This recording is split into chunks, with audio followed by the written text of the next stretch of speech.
सभी विद्यार्थियों को राधे राधे। आशा है आप सभी कुशल मंगल होंगे। मैं सुप्रिया कश्यप और वरदान आईएएस पर आपका स्वागत है। विद्यार्थियों, आपकी क्लास 12th की पॉलिटिकल साइंस का आज 7th चैप्टर स्टार्ट होगा, जिसका नाम है भूमंडलीकरण या फिर वैश्वीकरण।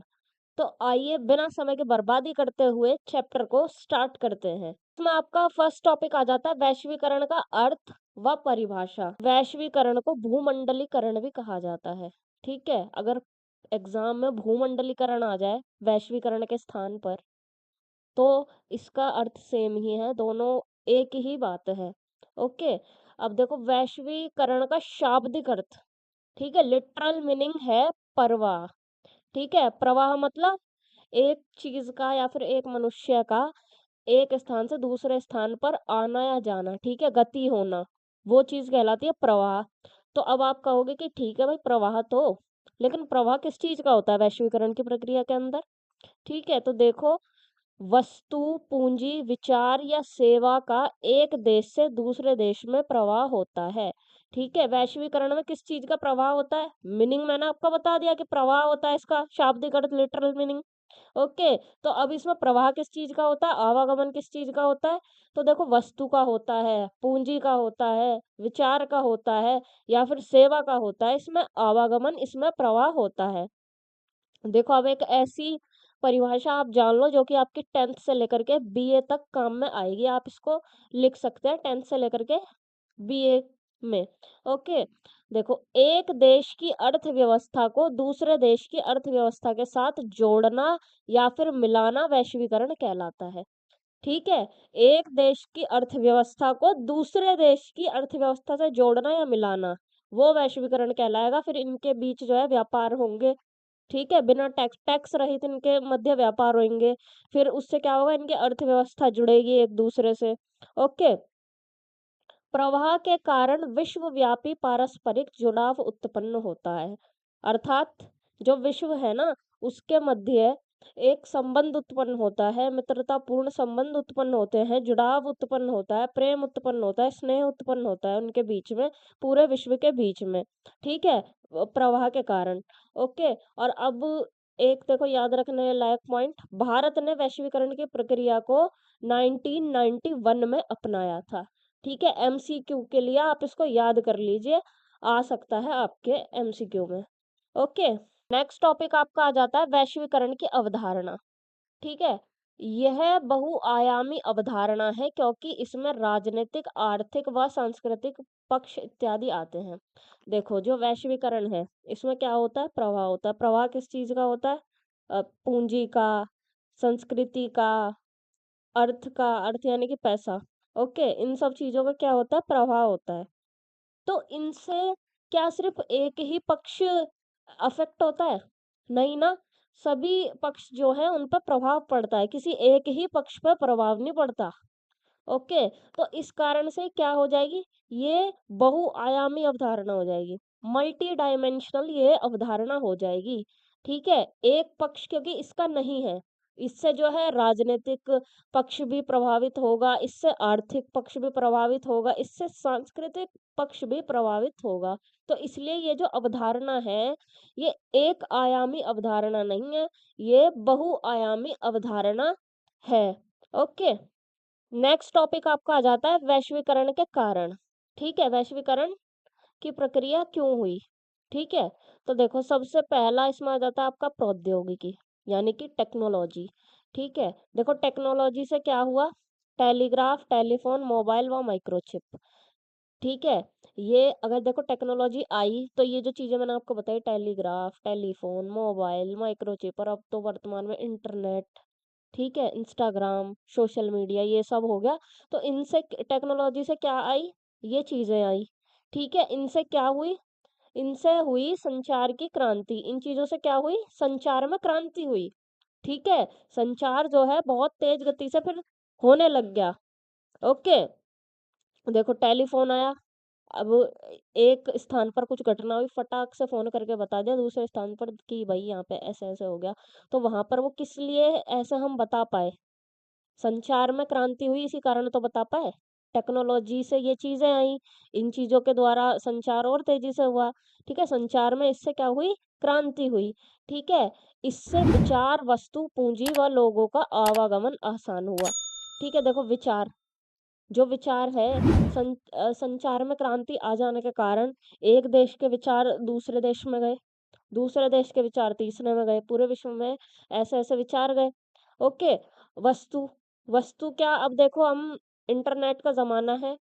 अगर मान लो हमें कोई अमेरिका की कोई चीज पसंद आ रही है तो हम मोबाइल से ऑर्डर करके उसको मंगा सकते हैं, है ना। तो वस्तु एक देश की दूसरे देश में गई, पूंजी एक देश की दूसरे देश में गई, है ना। किसी के फादर किसी और कंट्री में अगर जॉब करते हैं, वो भिजवाते हैं उधर से, है ना। लोगों का आवागमन हुआ। ठीक है, लोग एक देश के दूसरे देश में गए। ठीक है, इससे क्या हुआ, आवागमन आसान हुआ। और आवागमन आसान हो जाने से, संचार में क्रांति हो जाने से क्या हुआ, वैश्वीकरण की प्रक्रिया हुई। ओके, तो पहला कारण आपका आ गया प्रौद्योगिकी। नेक्स्ट कारण आपका आ गया विश्वव्यापी पारस्परिक जुड़ाव का बढ़ना। ठीक है, विश्व के विभिन्न भागों में लोग आज आपस में जुड़े हुए हैं। ठीक है, देखो वैश्वीकरण, ओ सॉरी, विश्वव्यापी पारस्परिक जुड़ाव कैसे हुआ, बढ़ा कैसे, संचार में क्रांति हुई। तो उससे क्या हुआ, लोग आपस में जुड़े एक दूसरे से। ठीक है, सोशल मीडिया के माध्यम से और एक दूसरे की संस्कृति के माध्यम से, है ना, आपस में वो जुड़े। ओके, फिर एक देश में घटित होने वाली घटना का पता तुरंत दूसरे देश में चल जाता है। ठीक है, अमेरिका में कुछ हुआ, ब्रिटेन में कुछ हुआ, फ्रांस में कुछ हुआ, हमें इंडिया में बहुत तेजी से पता चल जाता है ना। क्यों पता चल जाता है, क्योंकि टेक्नोलॉजी जो है आज काफी एडवांस है।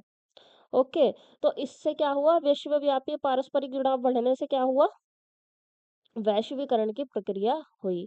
तो दूसरा कारण आपका आ गया ये। फिर तीसरा आ गया आपका पूंजी और वस्तुओं का आवागमन। ठीक है, वैश्वीकरण में इनका आवागमन होता है ना, पूंजी का, वस्तु का, संस्कृति का, अर्थव्यवस्था का। ओके, प्रौद्योगिकी में हुई उन्नति वृद्धि के कारण एक देश दूसरे देश में वस्तुओं और पूंजी का आवागमन तीव्र गति से हुआ। ठीक है, टेक्नोलॉजी के आ जाने से क्या हुआ, उन्नति हुई, वृद्धि हुई। और इसमें जब टेक्नोलॉजी में उन्नति और वृद्धि हुई, उसके कारण क्या हुआ, एक देश दूसरे देश में वस्तुओं का और पूंजी का जो आवागमन होता था वो तेजी से हो गया। ठीक है, आज हम मोबाइल से अपने पैसों को दूसरे देश में पहुंचा सकते हैं, नहीं पहुंचा सकते, इंटरनेट के जरिए, है ना। हम जो है पहुंचा सकते हैं आसानी से, चीजों को भी हम इधर से उधर भेज सकते हैं और उधर से इधर मंगा सकते हैं इजीली। ओके, तो ये थे आपके वैश्वीकरण के कारण। ओके, नेक्स्ट टॉपिक आपका आ जाता है वैश्वीकरण के प्रभाव। ठीक है, कि वैश्वीकरण के प्रभाव किस किस क्षेत्र में पड़े और उन क्षेत्र में जो है क्या चेंजेस आए, क्या प्रभाव पड़े उस पर। ओके, तो देखो सबसे पहले क्षेत्र पे कौन सा प्रभाव पड़े, राजनीतिक प्रभाव। ठीक है, राजनीतिक क्षेत्र पर पड़ा सबसे पहला प्रभाव। ओके, तो इससे क्या हुआ, इससे राज्य की क्षमता में कमी आई, क्योंकि वैश्वीकरण से पहले सभी फैसले राज्य लेता था। देखो, वैश्वीकरण से क्या हुआ, जो ये मल्टीनेशनल कंपनीज हैं, जिनको हिंदी में बहुराष्ट्रीय निगम कहते हैं, है ना, तो इनका जो है विकास हुआ। ठीक है, और इनका विकास होने से क्या हुआ, व्यापार के काम जो है यही संभालने लग गए। ठीक है, और सरकार का क्या रोल रह गया कि जी आप शासन चलाओ, प्रशासन देखो, आप सुरक्षा व्यवस्था को मतलब टाइट करो, है ना। और बाकी जो व्यापार का काम है वो आप कंपनीज के ऊपर छोड़ दीजिए। तो इससे क्या हुआ, राज्य की सरकार की क्षमता में कमी आई। ठीक है, फैसले जो है, सरकार का बस इतना काम रह गया कि आप शासन चलाओ। ठीक है, देखो, तब राज्य की अवधारणा, पहले पहले की बात बता रहा है कि पहले राज्य की अवधारणा लोक कल्याणकारी राज्य की अवधारणा थी। ठीक है, अर्थात आर्थिक, सामाजिक, राजनीतिक व धार्मिक इत्यादि कार्य राज्य के अनुसार होंगे। ठीक है, देखो पहले जो अवधारणा थी वो थी लोक कल्याणकारी राज्य की अवधारणा।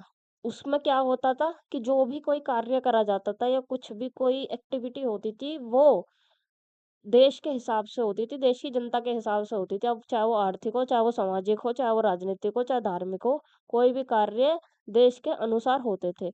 लेकिन वैश्वीकरण के आ जाने से क्या हुआ, सरकार की नीति क्या हो गई, न्यूनतम हस्तक्षेप की नीति बन गई फिर। ठीक है, न्यूनतम हस्तक्षेप की नीति रह गई सरकार की। ओके। लेकिन वैश्वीकरण की प्रक्रिया आने के फलस्वरूप राज्य की लोक कल्याणकारी अवधारणा में परिवर्तन आ गया। ठीक है, वैश्वीकरण आने से राज्य की ये जो अवधारणा थी, लोक कल्याणकारी राज्य की अवधारणा, इसमें परिवर्तन आया। वैश्वीकरण आने से इसमें चेंजेस आए। राज्य का दायित्व केवल इतना ही रह गया कि कानून बनाओ व राज्य की सुरक्षा व्यवस्था को बनाए रखो। जो व्यापार का कार्य है वह सरकार द्वारा न होकर बहुराष्ट्रीय निगमों द्वारा किया जाने लगा। ठीक है, अभी मैंने आपको ये बताई ये बात कि भाई फिर पहले जो है सरकार का ज्यादा से ज्यादा हस्तक्षेप रहता था हर चीज में। फिर जब ये मल्टीनेशनल कंपनीज आ गई, फिर व्यापार का काम इनके द्वारा किया जाने लगा और सरकार का जो है काम बहुत कम रह गया कि शासन चलाओ, सुरक्षा व्यवस्था को बनाए रखो, प्रशासन आप देखो। ठीक है, इतना काम जो है सरकार का रह गया, जिससे क्या हुआ, सरकार की शक्तियों में कमी आई वैश्वीकरण आ जाने से। ठीक है, इससे लोक कल्याणकारी अवधारणा के स्थान पर न्यूनतम हस्तक्षेप की नीति बनी कि आप जो है सरकार कम से कम इंटरफेयर करो। ठीक है, ये नीति फिर बन गई न्यूनतम हस्तक्षेप की नीति, कम से कम इंटरफेयर करने की नीति। ठीक है, संपूर्ण विश्व में बहुराष्ट्रीय कंपनियों का प्रसार होने लगा, जिससे सरकार द्वारा फैसला करने की क्षमता में कमी आने लगी। यही सेम बात। ठीक है, संपूर्ण विश्व में क्या हुआ, मल्टीनेशनल कंपनीज का विकास हुआ, प्रसार हुआ इनका, और फिर उससे क्या हुआ, सरकार द्वारा जो फैसले लिए जाते थे उसकी वो क्षमता में कमी आ गई, क्योंकि सरकार के काम कम रह गए। ठीक है, अब कुछ हद तक राज्यों की ताकत में वृद्धि भी हुई। ठीक है, अभी आप कहोगे कि कमी आई कि वृद्धि हुई, ये तो बताओ, कंफ्यूज ही कर दिया। तो देखो, कमी भी आई लेकिन वृद्धि भी हुई। वो क्यों हुई, क्योंकि जो टेक्नोलॉजी थी इसके इस्तेमाल से सभी प्रकार की सूचना प्राप्त होने लगी। सरकार जो थी उसने टेक्नोलॉजी का यूज करा और उन्हें हर प्रकार की सूचनाएं झट से मिलने लग गई, बहुत जल्दी उनको मिलने लग गई। ठीक है, तो कमी भी आई लेकिन वृद्धि भी हुई टेक्नोलॉजी के कारण। ओके, ये था आपका राजनीतिक प्रभाव।